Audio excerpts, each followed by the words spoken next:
Marcel, where are you going with that disc? You are not putting that on again. Marcel, okay, if you press that button, you are in very, very big trouble. Attention.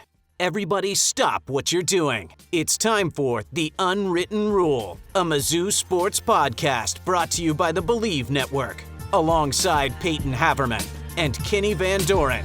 Here is your host, Jack Knowlton.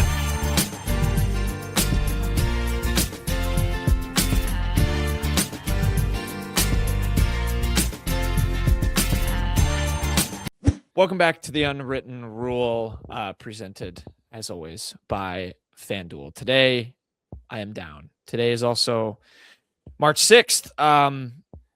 Missouri did not come through in their weekday game. And then some. Not a ton to, well, I guess there can be a lot or a little to take away from this, depending on what you really want to focus on. Missouri lost 80-64 to Oklahoma, got absolutely shelled in Norman. Not a fun game to watch, not a fun game at all if you're on the Missouri side of things. Oklahoma apparently still has a shot at the tournament, according to the things they kept flashing on the screen during the game. I think something like a 4% chance or something after this game was what they showed. So they were apparently still playing for their tournament lives, and boy, they looked like it. And Missouri, a team that has now jumped fully off the bubble, did not look like it. And I feel like that's the best place I feel like I can start with this game, which is just kind of the implications of it from a larger standpoint, as well as just the thing I'm the most frustrated by. And I know it was more pronounced last year with how high this team got. Obviously, this year's team, not nearly the heights that last year's team attained. I get it. But I don't know how many times we're going to do this toward the end of the season where this team just, loses all momentum after gaining a bunch of really good momentum toward the end of the year. Like, I'll just throw it to you with that, Payton. Like, the thought I had was I can chalk a game like this up to not being Mizzou's night, but boy, oh boy, this cannot be the team that shows up against Arkansas. I think Mizzou fans should be sick and tired of these teams. You saw it last year, just being woeful in the most important month of the season. It just can't happen. It was very frustrating to see a loss in the fashion that it took place today, because I think we saw it for an entire month of the year last year, and we saw how that turned out for them in the tournament. And, they've got to now prove, I think, people wrong in that Arkansas game to not have that happen again. I mean, that's just how it is for me after some really good run of form, and then to come out like this and be as flat as they were. Yeah, I don't know that I'm there. 3 days ago, we felt like it was the best they'd played all year. Like, not even just in that game, but they'd won 6 of 8. I would say last week was the best week of the season, beating Tennessee and then demolishing Mississippi State on the road like that. I know this isn't easy for people to hear, but nights like this happen to pretty much everyone in the middle of the pack of the conference, like every year. Like, you're going to have a couple nights like this. Missouri played really terrible, like really bad. In the opening 5 minutes, I thought it was evident that this was maybe not going to be what we wanted. Because, Stone was he was really forcing things tonight. I did not think he looked very good, save for a couple minutes when he came back off the bench. That was probably the one thing I come out of this game being most concerned by. It's been a couple games now where Stone has really not had his touch offensively. And tonight is when it really kind of finally looked like he was forcing things. I did not like how he played. I thought it really started Missouri off on the wrong foot, and things kind of snowballed from there. On the inverse, I don't know. What do you really like? Oklahoma shoots 12 of 22 from deep. Missouri couldn't stop turning the ball over, and Oklahoma made good on a lot of those chances.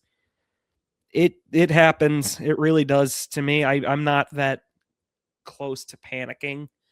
I don't think this is the same as last year because, like you mentioned, Jack, that team last year was going to be ranked in the top 10 before they lost to Arkansas after beating Alabama in that midweek game. And they never recovered. They beat a garbage South Carolina team and one other team. I don't even remember who. It wasn't good. It was Mississippi State. Was that in the SEC tournament? So they only had one regular season win after that? Yep. Yeah, we're not close to that yet. Even if they lose Saturday, I'm really not going to be that concerned. I'm not that upset after this one because, again, I think nights like this happen. And, yeah, it sucks that Missouri did not come out and look ready to play in this one. There was no energy, no intensity.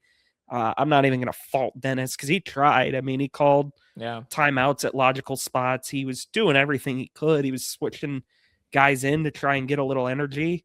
You can't really coach energy when T.O. Barrett tries to make a save on a rebound attempt and three guys are all just staring at the ball as it starts to roll out of bounds. And one of the guys, who is like, a sixth-year senior, puts his arms up like this. It's Cam Newton. Yeah, I'm not really going to fault Dennis for that. They came out flat. Oklahoma came out ready to go, and it showed. That's where it's at for me.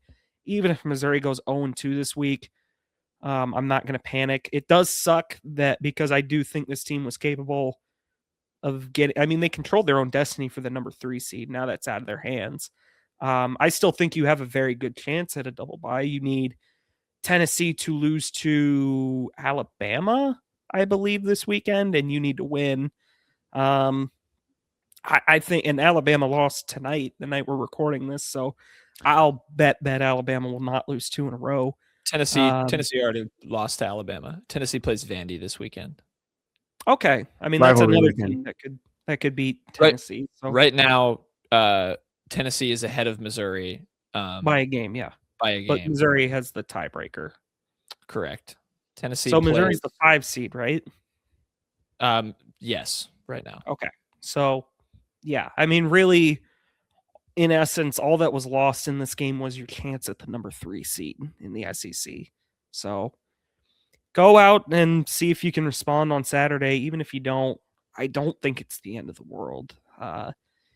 This is a team that I've always thought was going to be a bridge team. They're kind of playing like a bridge team.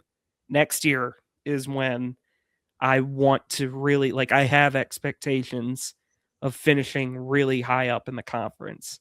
When I think that's when you should start to maybe be pushing to see the second weekend. But this team has kind of surpassed what I thought of it after Illinois. So I don't have a whole lot of negative feelings after this one.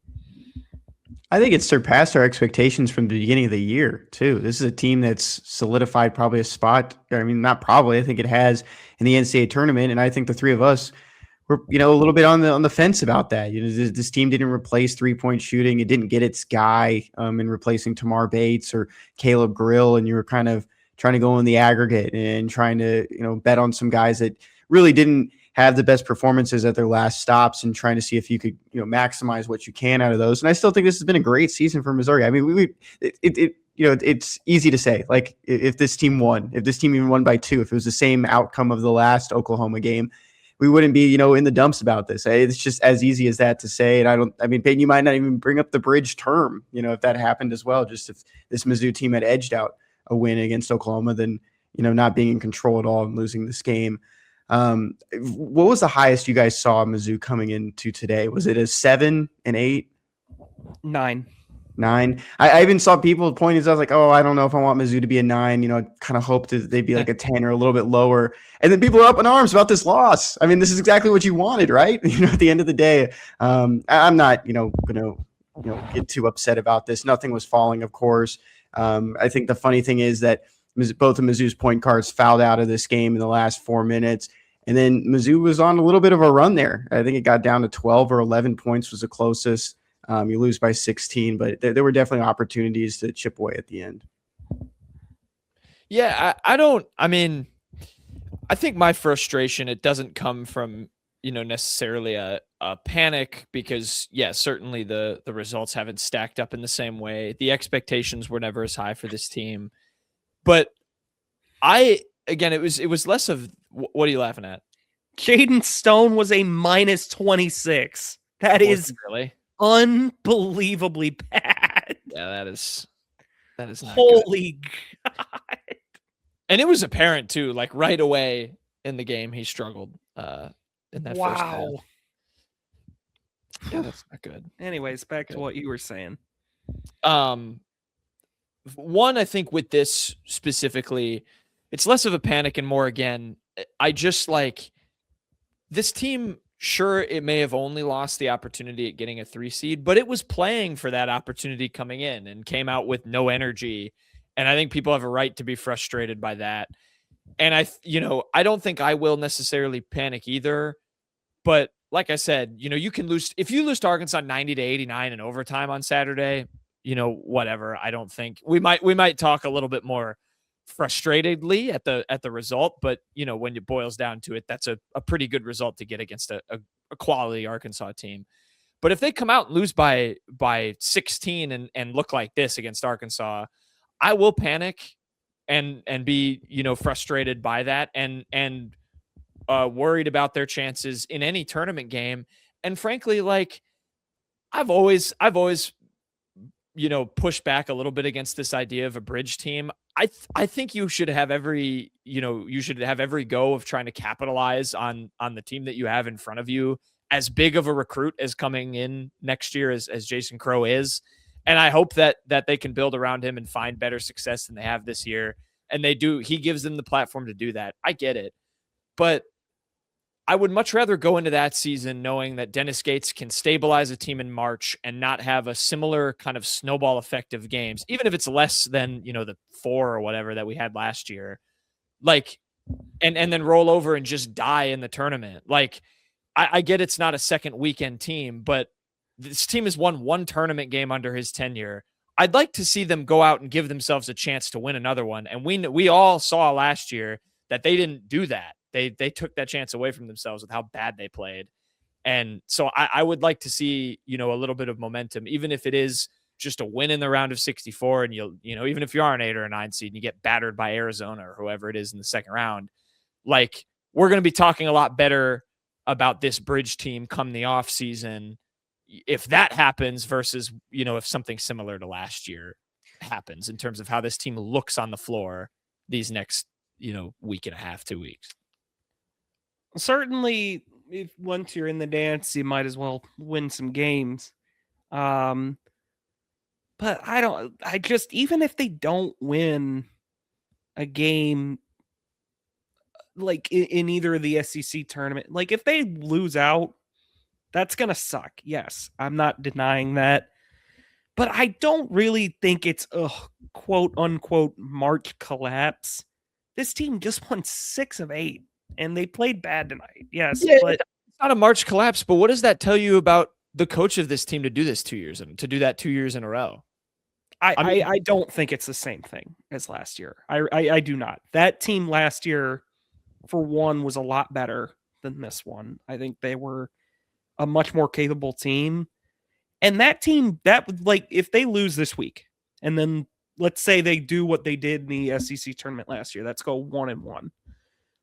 You're talking about a 1-3 record in the last 2 weeks, as opposed to that team that went 1-4 in the last 2.5 weeks, and then went 1-1 in the SEC tournament, then lost to Drake. I think that's substantially worse than what they could do this year, in my opinion. I don't know if you have a take on that, Kenny. I have another thought, but yeah. Yeah, I'm with you. I think we have to reiterate it a lot. And I've pointed it out, I think the last 2 or 3 weeks now since this Mizzou kind of hot stretch of even comparing it to, the time of the Alabama loss this year to the win last year. And there's 2 weeks separating it, but it's a completely different trajectory for this Missouri team. And they showed it. I thought it was a good graphic. They showed it before the game after each win over the last couple of weeks, moving up the seeds from the first 4 out to the last 4 in to the first 4 in, just the constant moving up and down. And I think that's just a little bit different. Heck, I hate to be that guy, and this is very much like coach speak. I think you'd rather get this one out of the way now. I think this is a good wake-up call at the end of the day. It's a good thing to like correct what you can. Oklahoma is a team that almost beat you at home a couple weeks ago. They handled you here. You figured out what some of these issues are going into the tournament. I think it's good to have this as the early week game. Go into Arkansas, try to win for the seniors, and then you try to fix everything you can as you get to the SEC tournament. I know there's not that much of a turnaround, but I still think there's a good enough time to just kind of get these things grooved out as fast as you can. I will jump in with this. I don't know how much of tonight was a schematic issue as much as an effort issue. Like, it was an effort mismatch. I mean, Missouri was throwing sloppy ass passes. Oklahoma was making them pay. What was the difference in points off turnovers? Can you check that for me, Kenny? So points off turnovers for it's 25-13. Whew, yeah, that's a pretty big mismatch. So yeah, I'll agree with Jack there. Like, if Missouri comes out in against Arkansas and Mississippi State, or I'm saying Mississippi State just because of the SEC tournament last year, against whoever they play in the SEC tournament, then yeah, that's obviously an issue. That the effort for some reason just fell off a cliff. But I don't know. I don't find it so much of a schematic or a on the court thing, rather than you and I are saying the same thing, because what I'm talking about when I compare it to last year and this year is not like, yes, the results and some of the schematic stuff was worse, but if you can't get your guys to play with the kind of effort that we've seen in the games before this, and it nosedives in the way that it did, like, and that happens 2 years in a row, that says something, and it says something, pretty negative. So like, yes, I agree with you, Kenny. I think, you get this game out of the way. If you can come play better against Arkansas, you can lose the game and still feel okay, better about your chances. But, this is not a team that can show up again. And to me, it's frustrating that it's showing up in March at this time of the year when you do have some stuff on the line. I think there's still a world to be frustrated about that. I'm not saying that you don't have the right to be frustrated. I personally am not, just because I just don't think it's so much as like, oh, it's happening in March. Like, it's still the regular season right now. I don't think it's so much of a Dennis kind of loses the team in March as it is like they had a bad night out on the road in a dreary Coliseum. It just wasn't there wasn't any energy in the building. There wasn't any energy with the team. I think nights like this happen in the regular season, no matter what time of year it is. Did we call this game last year a wake-up call? Because they lost 96-84 around this time last year to Oklahoma. I think that Kentucky game. That's a good point, because I was thinking about the game last year, but at that point in time, I think the Oklahoma game, I do remember thinking, oh man, this team is really dead. Like, really, really toast now. But I mean, even before that, like the weekend before was the Vanderbilt game. I would say that's more where people thought the team was in trouble. I really did think the cracks started to show in that Arkansas game when Cal, just a Hall of Fame coach, figured out something in Missouri's defense, and they ran it into the ground in the second half of that Arkansas Mizzou game, and it was pretty much the blueprint for every team the rest of the year. I don't think that's what happened tonight. I don't. I think it's different. Yeah, we'll see. It overall for me comes back to that effort and just the fact that there was just, to make it about this game specific, just nothing that made you feel any sort of way that Missouri was going to get this game from pretty much the opening tip. And that is frustrating in any game at any time of the year. We'll see how it translates, but to me, you've put yourself in a spot where you just have to have a response on Saturday, whether it ends in a win or a loss. This is less about the game. The other thing I will point out, it might just be that this team has a thing with playing against teams with sub 500 records. They've now lost to LSU, a 3-13 team, Ole Miss, a 4-12 team, Oklahoma, a 6-11 team. They lost to Texas, a 9-7 team. That's, 4 of their 7 losses in conference play, and the other ones coming against Alabama, who's in second, Arkansas, who's in third, and then what's the last one I'm missing? Georgia 9-8, another one. Georgia was ranked too. I think that's the hard part when you kind of look at it. I mean, Texas was playing good ball. Texas had won games against ranked teams at home. But of those ones that you mentioned were like 4 of them on the road against. Yeah, Ole Miss was, LSU was, Texas was, and Georgia was. I think Texas was at home. It was. You're right. I think Georgia was on the road. No, Georgia was at home too. No, Georgia was. Georgia is the one to me that still makes me angriest. I mean, that was just at home. That felt like a really critical game. And it was just I remember texting like they're going to hunt Sean Phillips here. And that's exactly what happened. And he fouled and still gave up the bucket. Yeah. That one was infinitely more frustrating to me than a game like tonight. Smurf Millender. Missouri fans will never forget the name. I honestly would not have been able to tell you his name. I thought it was Catchings that scored the bucket. Honestly, no, you were kind of oogling over Catchings when I think we did the recap. I remember that. Not in a bad, like it was just he had a good game. Hell of a player. He had a very good game. I think he played really well against Alabama tonight too. I feel bad. We've kind of talked about the broader Mizzou stuff in general, which I think we're at that point in the season, and with the way this game went, there was just kind of nothing. It's very sad the Trent Burns jump hooks disappeared for him in this game. That was my one big in-game takeaway. That was very sad to see. He got in a good spot and then just missed him. Him. I mean, nothing of consequence other than the number 3 seed in the SEC tournament was lost. They can still get the double bye. I still think there's a decent chance of that. Like if they beat Arkansas, Vanderbilt's a team that is more than capable of beating Tennessee. I absolutely think they can. But, even if you don't, the worst you can get in a win is a 5 seed. I think the worst they could get is like the 7. Go all the way. I know coming into the night, they could go all the way down to 9. Yeah, I don't even think that's possible. But I don't know that's possible anymore. It's not, because that would involve Vanderbilt, I think, beating Tennessee, and that would not obviously, if they did that, then Mizzou would jump up with a win. But you have to put it in your scenario generator, whatever that site is. Yeah, we don't know either because we're obviously recording this portion on. I think it's going to be 7 or 8 if they lose. But again, whatever. They're not going to be playing on. I guess if they get the 9, they would be playing on Wednesday. Is that the first day? That would suck. That would be a failure. But the odds of that are pretty low. It's just, again, for me, they've got to show that they at least want that 4 seed, because they didn't show it at all today. And it just had me reminiscing of some of those efforts at the end of last season. But we'll see. So 11 a.m. Saturday against Arkansas, ESPN. It will be an interesting game. Arkansas, man. Do you think Dennis should try and get under Cal's skin a little bit like Golden did? Think he should employ some of those tactics? That was pretty. Anything to get a victory like that.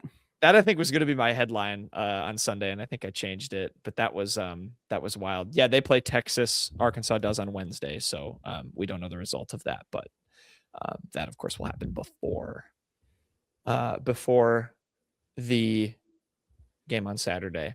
Any other final thoughts, guys? We talked mostly about the larger context of Mizzou basketball, which I never mind doing. Over under 25 people there to see T.O. Barrett. Oh, that's a good question. In Oklahoma? I'll say how far is Edmond? That's where he's from, right? Edmond? Yes. I'm gonna go over. The T.O. Barrett hive is strong. I'll say over 2. If Missouri wins, I feel like that would have been one of the first things Dennis said. 32 miles away. Oh, yeah, over. That's not far. That's what, like 40 minutes? I bet it's definitely over if you combine Trent Pierce. Yeah. No, they had a cohort, no doubt. Yeah. Might have been half the fans in that stadium who, you know what? The Oklahoma Loyalists missed out on a big-time win for them. Don't call it a stadium. Arena, I'm sorry. Did you guys see that, though? That's my last thing. At Furrow Field. Payton will point out that it looks dreary there at Oklahoma. There Well, was fires. no one there. It was sad. I mean, it's senior night, and there was just nobody at that game. Yeah, no, there's no juice. There was no juice in that arena. No fire though either. They kept the place. No from fire in the popcorn. No fire on the Missouri sideline. Yep. There you go. There's your headline. There's your takeaway from the game. Awful. 80 to 64. Missouri loses. We will see what kind of juice they bring against Arkansas. Now I'm very excited to do the recap for that game because I think we're all going to be watching it very closely after what we kind of talked about with this team's effort. So what time is it? 11 a.m. Saturday. You're gonna PU. Give me a night game, man. noon tip. Great for the journos, bad for the fans. The eternal debate.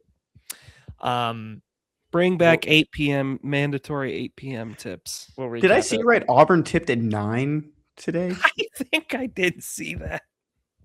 9 p.m. No. Yeah, I think Auburn and LSU tipped 5 minutes ago, and we're recording at 9:05 at night. Dude, true? that is awesome. I don't know. That's 10 p.m. their time, I think. No, not in Auburn. No. Oh, it's not. Not Dang. no. The entire state of Alabama is in the central time zone. Yep. I didn't know that. Okay. Oh yeah, it hasn't even shown as started on ESPN while we're recording this. Dude, that is that's wild. awesome. I'd love. Did we ever have a 9 p.m. tip when we went to Mizzou? What was Mizzou Auburn our junior year? That's a That good would've been question. That was a late one, and still nobody in Columbia showed up. I don't remember. That could have been 9. There was the Mizzou Arkansas you. Hold game at Mizzou Arena our senior year. So Dennis's first year was very late. I remember very, very late. I remember vividly all the late games from our senior year because it would be the Tuesday night ones was our print deadline, and so it would be you'd have to pray your gamer didn't have any errors because you were finished. So 2022 Auburn, is that what you're asking? When they were number 1? Yep. Yes. 55-54. God, I thought I was storming the court that night. 7:30. That was a normal one. Per the ESPN, it said 7:30. Oh, there were people I had never seen in the student section and never saw again. Shout out Jabari Smith. Others. What's your favorite memory of Dejuan Gordon raining threes from the corner against Arkansas? I liked his game against. No, was it TCU? No, that was Pinson. Was TCU? I can't. That's exactly what he did. He used to do that at the sidelines. I don't know how to do it. So I guess he just do like a 3. He did a 3 like every single time. Those were the days. Those were the days. Today was not the day. Tough day. Let me end on a fun one. Payton, who's winning the NCAA tournament? The Missouri Tigers. Mm-hmm. Kenny, if I were making a bracket right now, it'd be hard to pick against Duke, which is why I'm going to say Arizona would win the NCAA tournament right now. I do have a tournament fact for you that I know I definitely meant to bring up on Quick Hits. Then I switched my Quick Hit. Michigan has already won one less game. So they have like 25 wins by double digits already. And I think UConn, the year they won the championship in 24, that dominant run had 27 total. I think Michigan almost has already that many. I was going to say Michigan. Let that influence your brackets, maybe. I won't. I think I'm going Duke right now. Cam Boozer. All right. I say Arizona with like no conviction behind it. The 1 seeds are going to be very good again. I don't think it'll be a chalky bracket, though. Teams I don't think are going to win it. Purdue. Let's hear it. Iowa State. Houston, unfortunately, I don't think is going to win it. I can do this too. Let's say Abilene Christian. Syracuse, Lemoyne, High Point. I thought you were LIU Brooklyn might win a game in the NCAA tournament. Yeah, if they're in the first 4. I thought Kenny was going to do Western New York teams, and he went down to High Point, North Carolina. Yeah, sorry, actually, Buffalo. I don't think it is LIU Brooklyn. I think SUNY.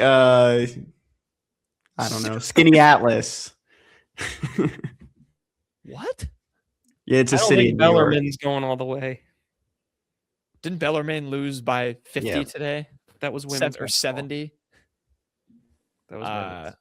Well, either way, they're not winning the tournament in either bracket. All right, that'll do it for the recap. That was mostly just ranting about Mizzou's status heading into the last game of the regular season, which we'll recap for Monday's show. We will finish this show with quick hits.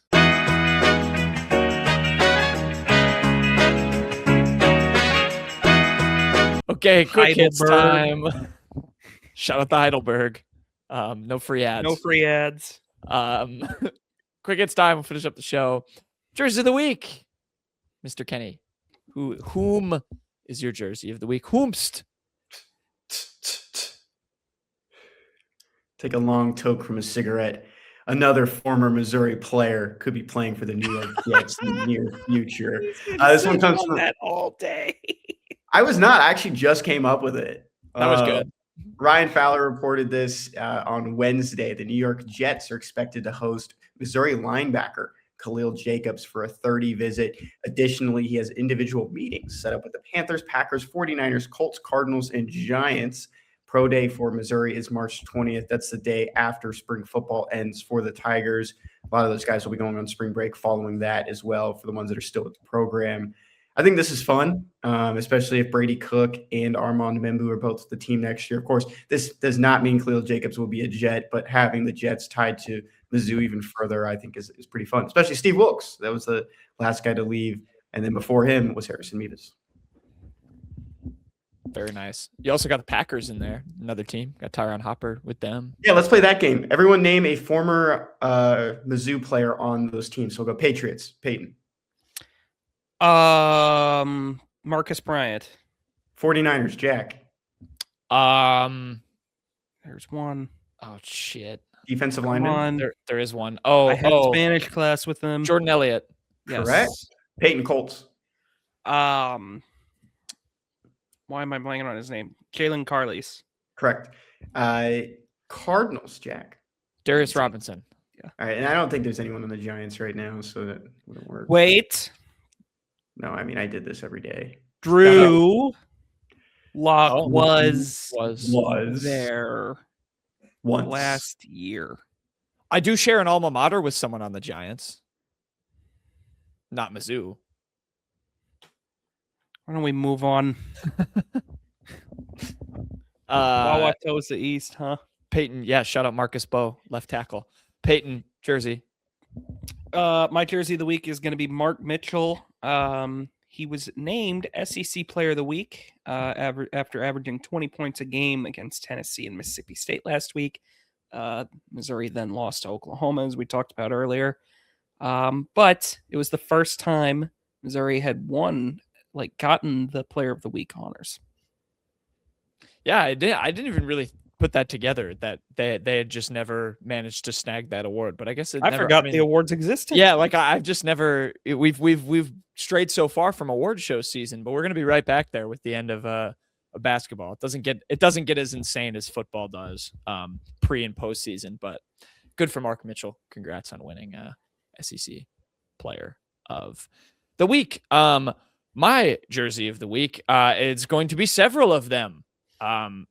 Some new numbers for Mizzou football. We know everyone likes this, or at least some of the new players have some of their numbers. Bobby Washington, he's number 16. Caden Lee, number 19. Jaleel Florence, number 21.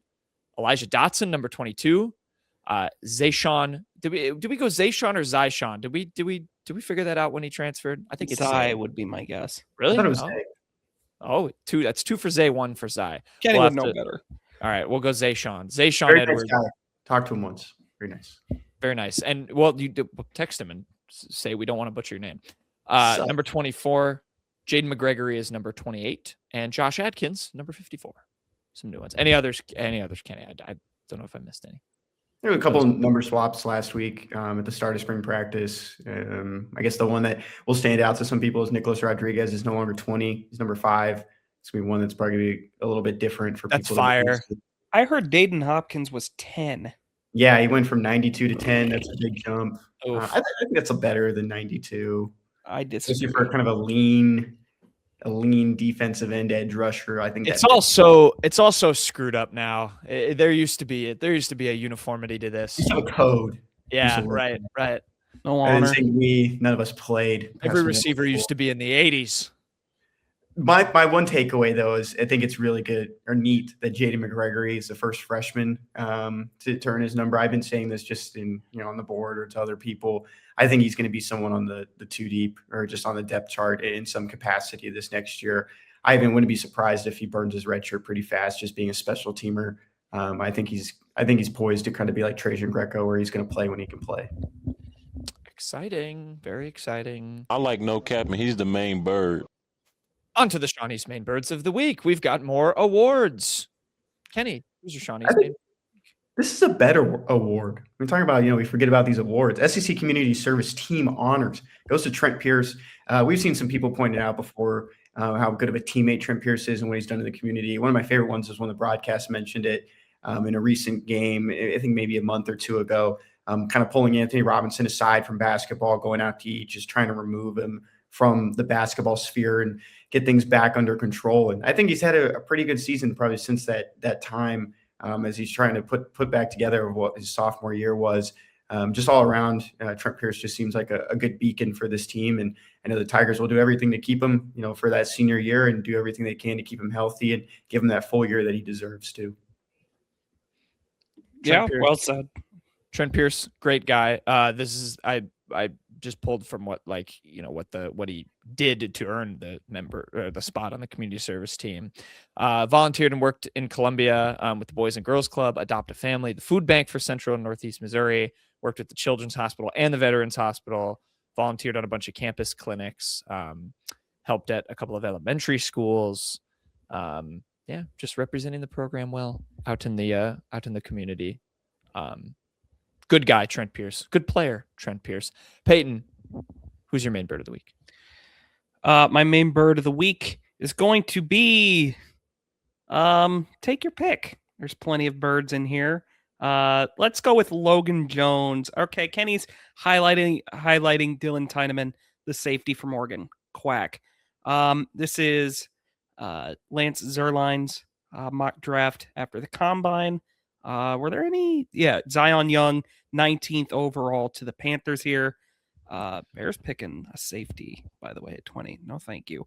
But yeah, Zion Young seems to be pretty solidly considered a first rounder. So quite the transfer portal pickup that wound up being. How, in terms of impact, guys, like where would you rate Zion Young kind of in that group?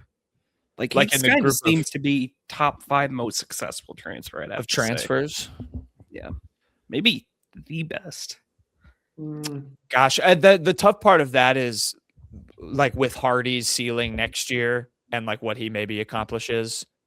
Right, I feel like he's got to be in the mix. But Caden Green is great on a scale really quick. Off the top of my head, him and Weeze are probably the first two that will probably that come to my mind. I think Caden Green is one right now. You're going to have 3 years of possibly an all SEC offensive lineman. I think that's pretty good transfer success, even with a guy that chose to come back and not forego his final year of eligibility. And then you got to see what Hardy does this year. I mean, he could smash that right out of the take that number 1 spot. I think with Zion too, I think he bursted through his ceiling. He even mentioned it at the combine. I heard it in one of the videos or quotes when he was up at the stand. They mentioned when he came in, he wasn't supposed to be a starter. He wasn't supposed to be this big time defensive end.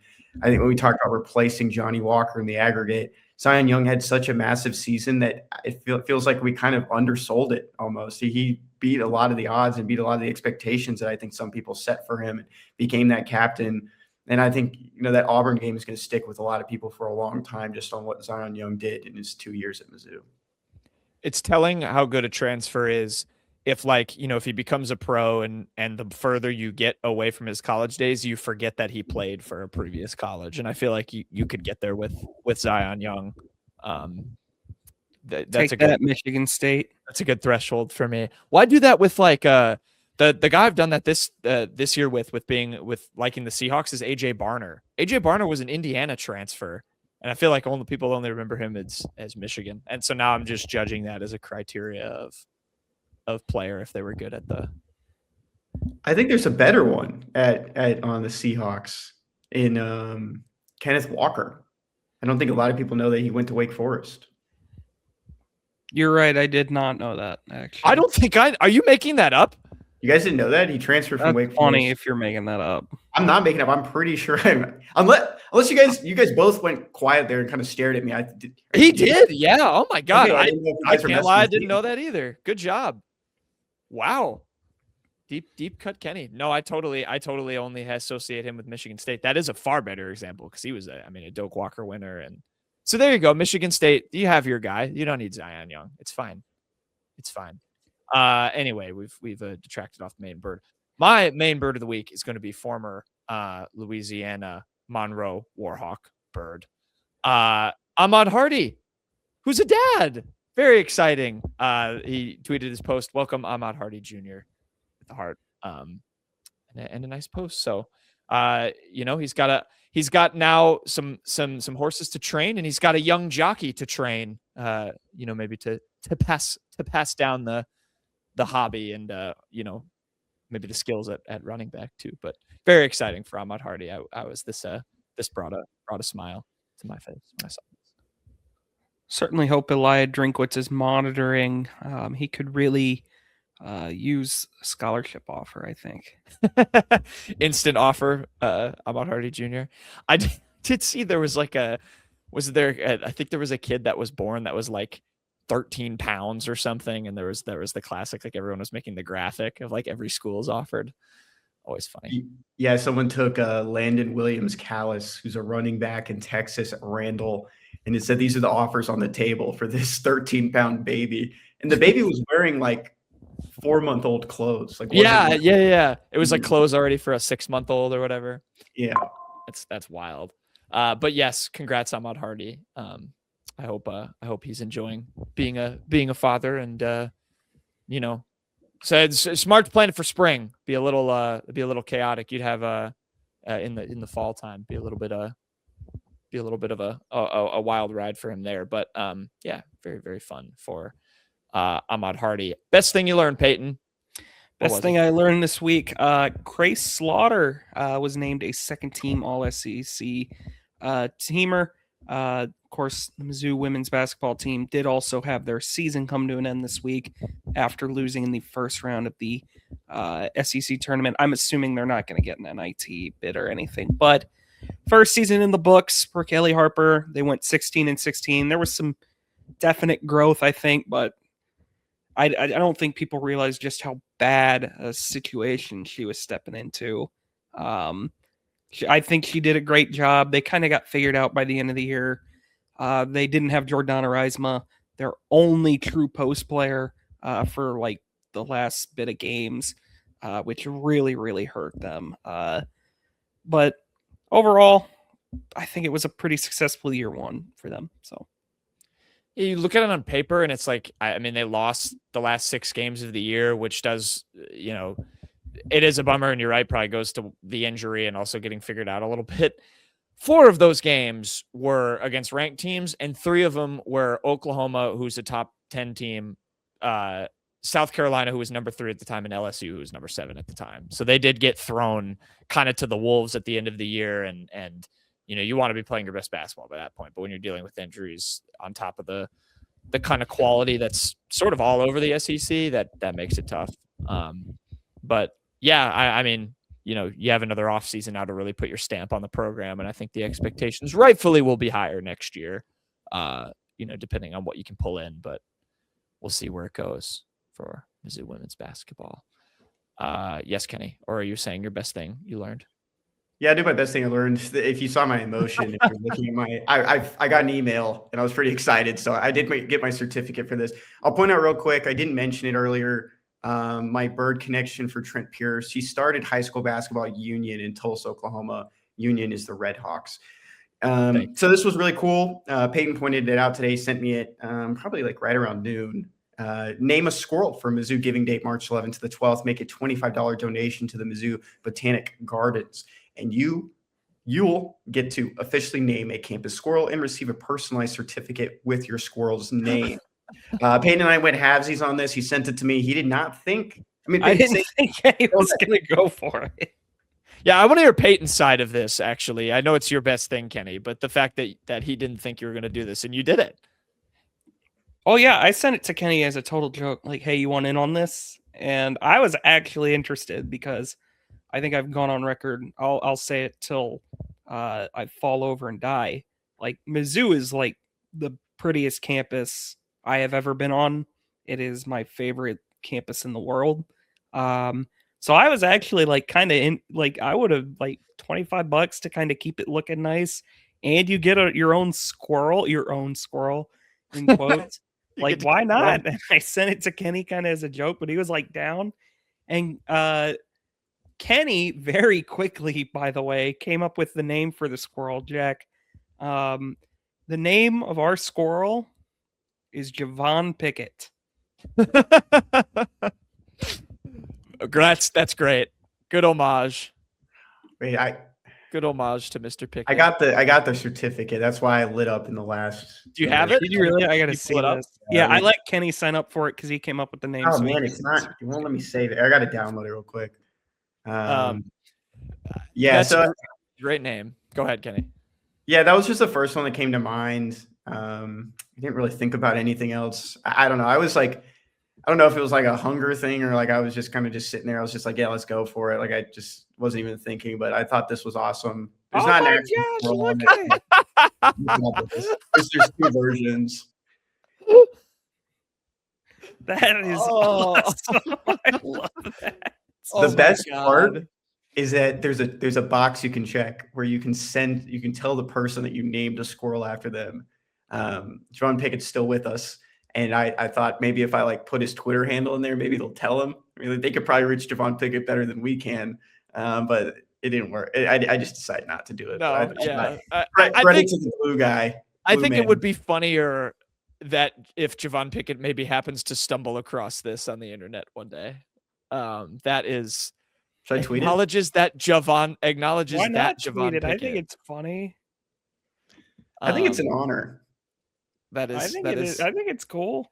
This is like the name a star thing. You're gonna but now you're gonna go back to campus one day. You're gonna see every squirrel, and it's just gonna be. You're just gonna say, "Oh, Javon Pickett." We're gonna pick one out that's especially Javon Pickett. He's got to be a glue guy. He's the guy that's holding the most nuts for the team, just right? Like carrying him up the tree. I mean, Javon Pickett.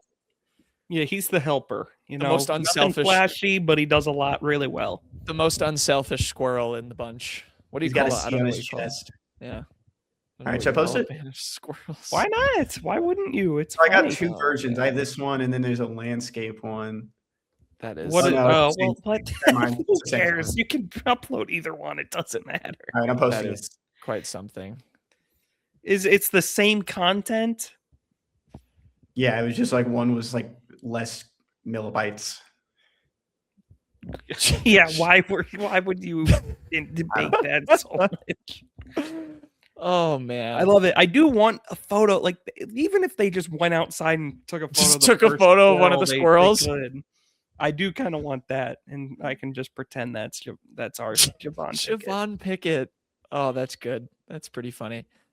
All right, the best thing I learned this week. We have some movings and shakings in the NFL. One involving Peyton's Bears. The Bears, they traded DJ Moore, one of their top wide receivers, to the Buffalo Bills in exchange for a couple of draft picks. The reason I picked this, and Peyton, I feel bad for, sometimes I try to rile you up with some Bears things. That actually wasn't my intention here, to get your take on the trade or put you on the spot. I kind of put this because, one way or another, whatever you think of DJ Moore, feels like it's going to pave the way for Luther Burden to play a lot more for the Bears. So maybe I'll ask you about that, but that was kind of my intention of including that. Kind of moves up the depth chart a little bit, which I'm just excited for more Luther Burden. I whatever way or another you think of you grade the trade is irrelevant to me, but it feels like it means more Luther Burden. Well, yeah, it kind of has to, by virtue of there's only 2 returning starters in that room right now, but it'll be interesting. I don't know if he'll be wide receiver 1 or not. Certainly, he was behind the 8 ball a bit last year, just with his injury and kind of learning the playbook and everything. But the talent's there. I'm sure the Bears feel that way, but we'll see. I'm sure. I have a feeling the Bears will at least bring in one kind of another starter type. But I would be shocked if Luther Burden does not get a much increased role going into this year. Fair The enough. DJ plays unwritten at the bar. I go up, DJ, more. You didn't tweet that when you test trial. Yeah, it you earlier. didn't. You I didn't. didn't get you enough didn't. interactions. You got like 5 interactions. You on my personal? It's up to you, man. We can't call your shots for you on Twitter. You run your Twitter. Let's finish with best beats of the week presented by FanDuel. We're all struggling. We've also all taken a lot of futures. There's a lot of red on the screen if you're watching on the YouTube. Peyton's got 3 futures coming in with the Cubs and some college basketball. Did we get that NC State one? Did they win? Did they cover?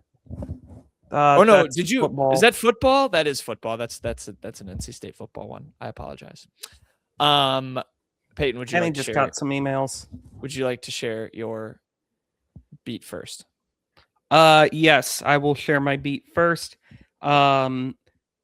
USA minus 4,500 to beat Brazil in the World Baseball Classic. I'm kind of laying it out there, but I feel good about this one. Yeah, USA is stacked. Kenny, you have a little bit more of a longer range odd for your best beat of the week. How is this longer range? It's minus 4,500. It's by definition. What? Your odds are longer. It's just plus 6.5. That's all it is. Just what's your beat? I'm taking Bellarmine plus 6.5 against Central Arkansas on Friday. It's an early game, so you guys might not be to this part of the podcast yet, but it's 11 a.m. Central Time. Let's go on a run, Bellarmine. Peyton, give me a baseball player from Bellarmine. I don't know any baseball players from Bellarmine.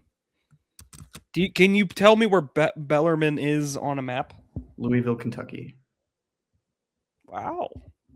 Do you have a reason you picked Bellarmine?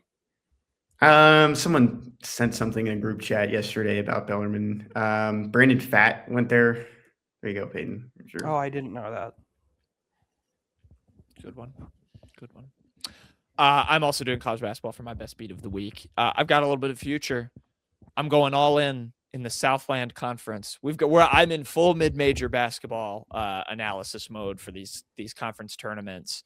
It is what is happening. There's a war going on in the spreadsheet. There's a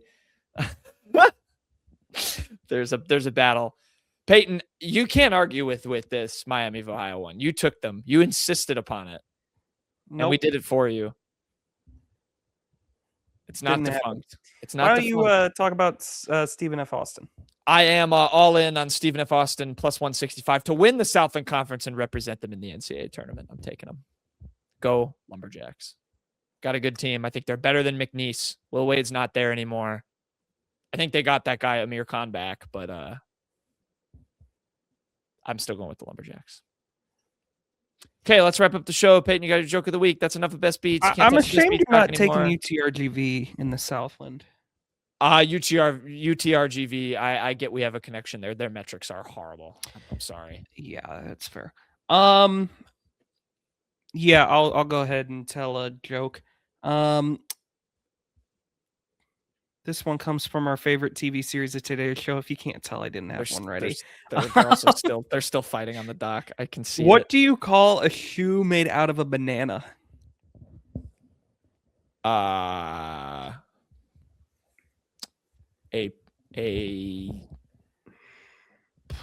I don't know. Peel. Something with peeling. Man, this it's not any of our best efforts here. A slipper, guys. A slipper. Oh, because you slip on there. Is that true?